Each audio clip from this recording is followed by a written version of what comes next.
जय हिंद दोस्तों। मैं कवि प्रदीप कालरा। लॉकडाउन मानो जैसे एक सपना है, एक ऐसा सपना जिसे हम इस पूरी दुनिया के साथ देख रहे हैं, या चाहे यूँ कहें पूरी दुनिया एक सपना देख रही है जिसमें हम भी हैं। अभी कोई आएगा और आपको नींद से जगाएगा और आप जोश से खुश होकर उसे बताओगे कि मैंने अभी अभी एक ऐसा सपना देखा जिसमें पूरी दुनिया अपना अपना बिजनेस, जॉब, सर्विस छोड़कर अपने परिवार, अपने घर वालों के साथ रह रहे हैं। पूरी दुनिया एकदम रुक गई है। सबसे पहले तो आपको अजीब सी नज़रों से देखेगा और फिर आपके ऊपर ज़ोर से हंसेगा और कहेगा, ऐसा कभी होता है क्या? ऐसा कभी हो सकता है क्या?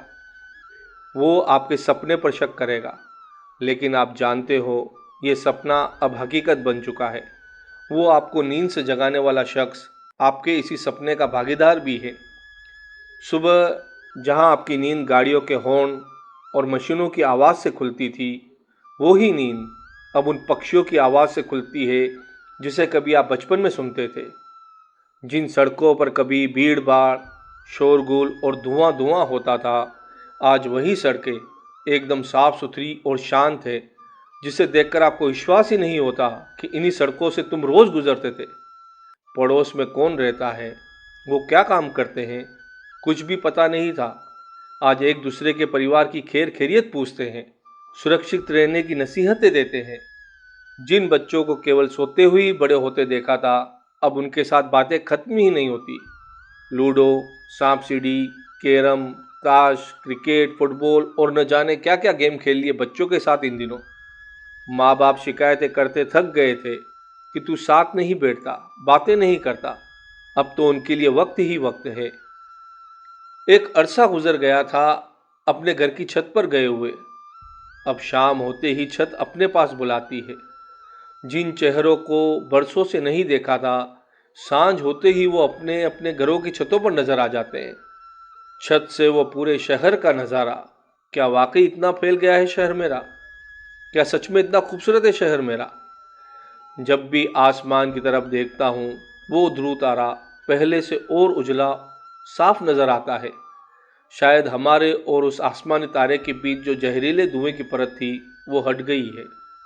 लोग कहते हैं कि झीलों में भी पानी के ऊपर से उसकी जमीन अब साफ साफ नजर आती है। अब बोलो, ये सपना नहीं तो और क्या है? वो पत्नियां जो दिन रात अपने पति से शिकायत करती थी, पूरी दुनिया के लिए समय है, मेरे लिए नहीं। आज समय का पहिया उल्टा चल पड़ा है। अब सारा समय उन पत्नियों के लिए है, दुनिया के लिए एक पल नहीं। कभी उन्होंने भी नहीं सोचा होगा कि उनके पति दिन के तीनों वक्त का खाना उनके साथ खाएंगे, शाम की चाय उनके साथ पिएंगे, घर के कामों में उनका हाथ बटाएंगे, दिन के 24 घंटे उनकी नज़रों के सामने रहेंगे। अब कहो, ये किसी सपने से कम है? इस सपने को जीते जीते जैसे ही चेहरे पे मुस्कुराहट आती है, तभी अचानक ही ये मुस्कुराहट गायब भी हो जाती है। जब दिल में इस सपने के होने का सबब आता है, इसकी वजह आती है। क्या ये सपना हमने अपनी इच्छा से देखा है? क्या हम ये सपना देखना भी चाहते थे, या फिर प्रकृति ने हमें यह सपना जबरदस्ती दिखाया है? किसके लिए? प्रकृति की ताकत जानने के लिए, मानवीय मूल्यों और रिश्तों का महत्व जानने के लिए, या हमें किसी जानलेवा बीमारी, महामारी से बचाने के लिए? यह भी हो सकता है कि प्रकृति ने खुद की थोड़ी मरम्मत के लिए हमें यह सपना दिखाया हो। शायद सभी कारण वाजिब है, लेकिन जिस तरह सपना टूटता है तो जीवन की एक अलग वास्तविक दुनिया भी होती है, और इसी तरह यह सपना भी एक दिन जरूर टूटेगा, और इसका भी एक सुखद और दुखद पहलू अवश्य ही होगा। सुखद शायद यह होगा कि हमने इस सपने के दौरान अपने परिवार, आस पड़ोस, दोस्तों, रिश्तेदारों के साथ इस मानवीय मूल्यों को न केवल समझा बल्कि जिया भी है। प्रकृति ने न केवल अपनी ताकत से हमें रूबरू करवाया, बल्कि अपनी खूबसूरती को और निखारा भी है। इंसानी शरीर जो सिर्फ मशीन बन गया था, शायद उसमें थोड़ी भावनाएं जागी भी हैं।